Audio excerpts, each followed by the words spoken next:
So with emotional engagement, it is this idea of, this process rather, of having the students, this idea of incorporating real life scenarios with what is taking place in the text.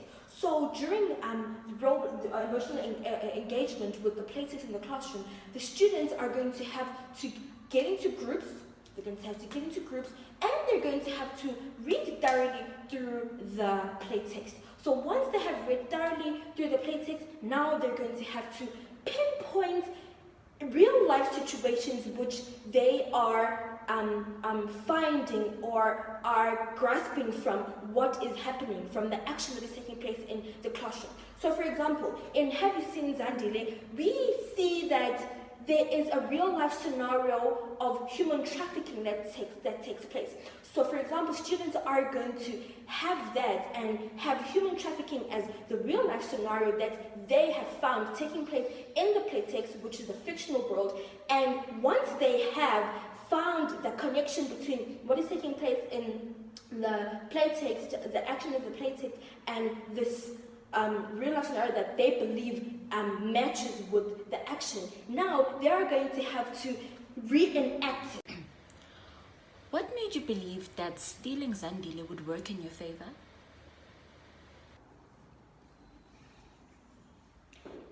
Steal Zandile?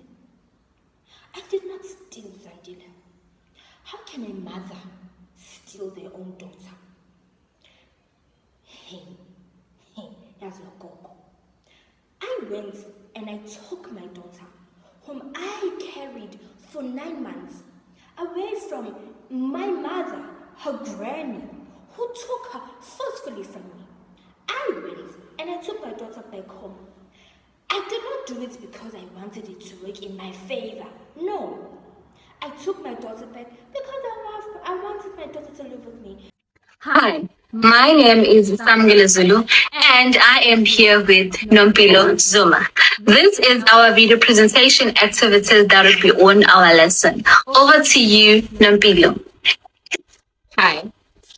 We have prepared 3 tasks that will prepare learners and have them have a generative experience and transformative experience in the classroom, shying away from the previous teacher-centered classroom and having a more learner-centered classroom. So, with our activities, we set the question using the blue taxonomy.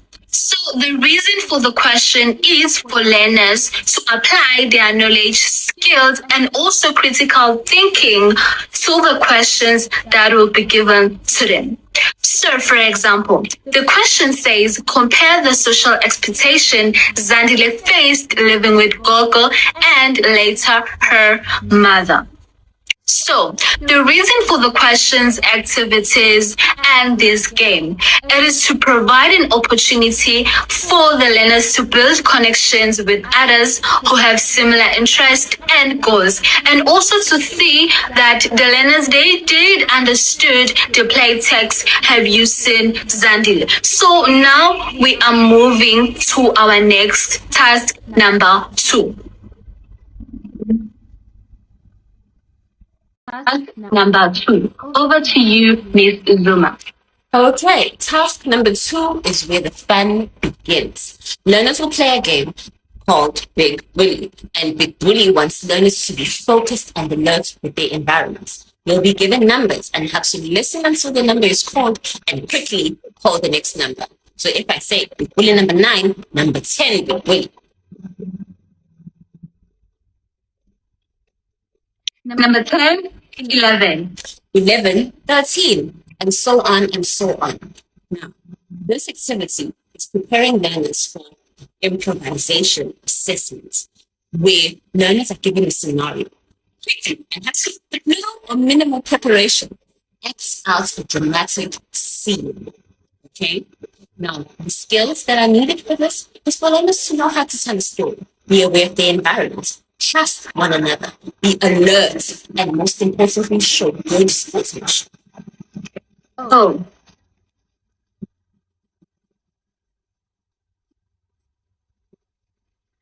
So, what are we going to do today, Gogo?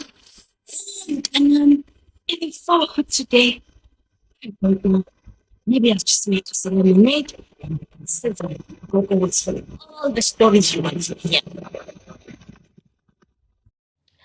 Hello and welcome to our presentation on a play text by Gcinamhlope, Have You Seen Zandile?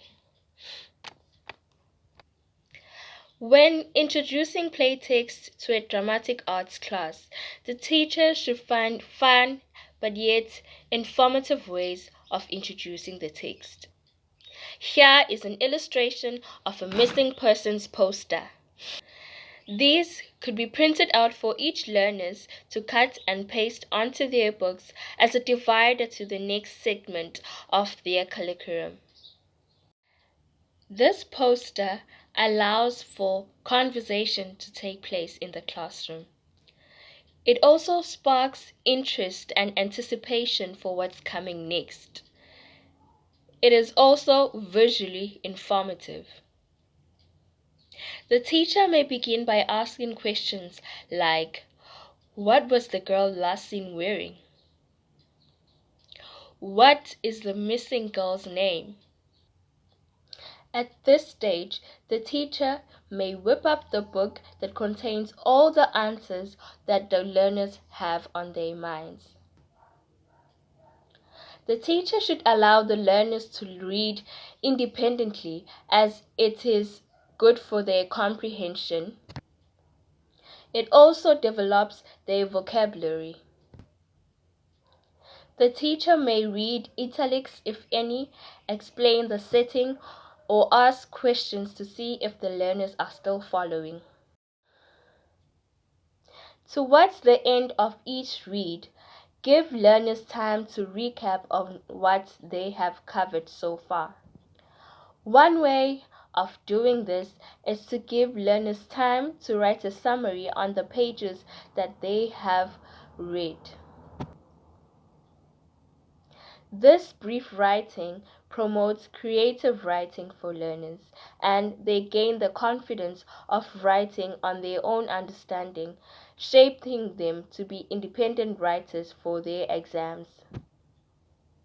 Learners easily gravitate towards they have written themselves instead of notes that are written by you in your own understanding.